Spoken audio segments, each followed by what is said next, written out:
पार्शेत बेकायदेशीर रेंव उसभुवपाचो प्रश्न उपरासला। गांवच्या अस्तित्वा खातीर वायदोंगर गांवकारांची लढाय तांच्यांनी सुरू केल्या। पार्से पंचायतीच्या सगळ्या वांगड्यांनी थळाव्या लोकांक तेंको दिवचो अशें तांचें म्हणणें। तशेंच देव सिद्धनाथ गाराणें लेगीत तांच्यांनी घातला। संबंधिताचेर कारवाय करिनात जाल्यार आंदोलन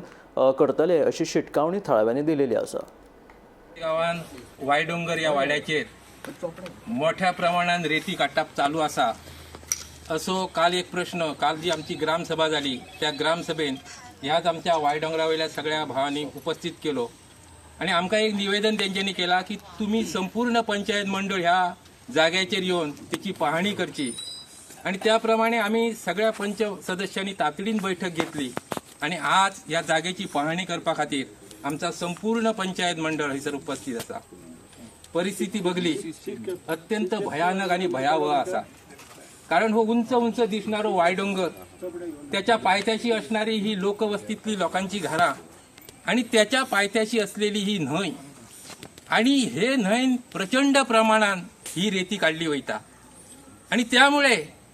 हो जो वायडोंगराचो उंच भाग जो आसा आणि त्याच्या पायथ्याची ही जी घरां लोकांची आसा लोकवस्ती आसा ही पूर्णपणे ह्या पाण्यान विसर्जित जाली वयतली आणि ह्याच भयापोटी काल ग्रामसभेन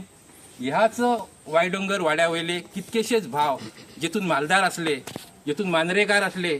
जेतून कासकार असले, जेतून नायक असले, जेतून शेख असले, जेतून रामजी असले,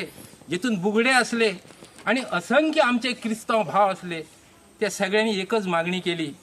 की आमच्या निसर्गरम्य जो वायडोंगर आसा त्याचा रक्षण जावचा